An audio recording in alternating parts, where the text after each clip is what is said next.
Bonjour à tous, nous venons de remonter le temps des 20 premières années de la construction européenne. Et si vous avez raté les 2 premiers épisodes, je vous invite à y jeter un œil. Si vous êtes, comme je l'espère, des assidus de notre série, vous savez déjà que ma mission est de vous faire voyager dans le temps à travers l'histoire de l'Europe et de découvrir ainsi l'impact que jouent les institutions européennes sur notre quotidien. Nous voilà donc en 1970, je vous propose de pénétrer dans une décennie qui marque la fin de l'insouciance et le début d'une nouvelle ère. Mais avant ça, j'aimerais vous présenter mon collègue Angel qui a eu la dure mission de pénétrer dans les archives de l'histoire européenne. Salut Angel. Peace and love, petite sœur. Je peux d'ores et déjà te dire que tout ne va pas tourner parfaitement rond durant les 10 prochaines années. Digne successeur de la fin de la décennie précédente, les années 70 sont contestataires. Combat pour la liberté de la femme, mobilisation pour la paix, mouvement contre la peine de mort, lutte contre le nucléaire et un retour vers la nature qui annonce l'idéal écologiste. L'Europe s'est construite sur la base de la solidarité entre 6 pays qui constituent désormais la CEE, la Communauté économique européenne. En soutenant le secteur de l'énergie et de l'industrie, l'Europe a essayé de garantir une paix durable après les horreurs de la guerre. Soutenant l'agriculture, la CEE permet à tout un continent de prospérer en dehors des jeux de pouvoir qui tiraillent le monde. La CEE soutient des régions qui sont plus défavorisées que d'autres. Elle augmente le standard de vie des citoyens européens. Et ce projet historique à 6 nations va en attirer d'autres.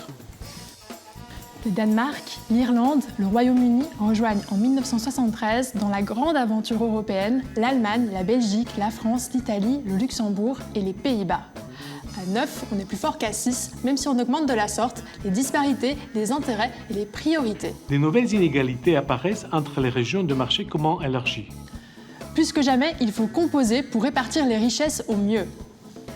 C'est l'époque où un choc pétrolier sans précédent va frapper de plein fouet les marchés mondiaux et les 9 pays membres de la Communauté économique européenne vont entrer en récession. Le moment est venu de se serrer les coudes et de mettre en place les leviers qui permettront de sortir ensemble de cette crise. On a retenu les leçons du passé. On sait que rien ne relance mieux l'économie que les grands travaux d'infrastructure. C'est l'ambition du FEDER qui est créé en 1975. Le FEDER, c'est quoi ? Eh bien, c'est le Fonds européen de développement régional. En instaurant cet outil qui devient un des principaux éléments du développement de l'Europe et un des plus beaux symboles de la solidarité, les dirigeants des 9 États membres font preuve, n'ayons pas peur des mots, ils font preuve de génie. En effet, on fait d'une pierre deux coups. On réalise des investissements à long terme qui permettent aux régions les plus défavorisées d'entrevoir des jeux meilleurs. Et en même temps, on soutient les économies tant nationales qu'européennes. Routes, autoroutes, ponts, hôpitaux, logements sociaux, écoles, réseaux de télécommunications, soutien aux petites et moyennes entreprises. L'Europe cofinance ainsi les collectivités territoriales grâce au Fonds européen de développement régional et cela génère des dizaines de milliers d'emplois.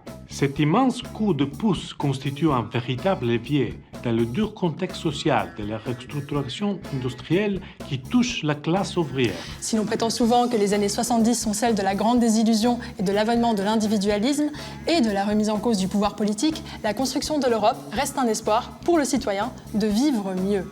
Et en parlant d'avenir, je vous propose de m'accompagner dans le prochain épisode consacré aux années 80 où l'on verra comment la communauté économique européenne va encore se développer et comment les citoyens vont mieux vivre ensemble. A plus, Angel. Do widzenia, Afsa!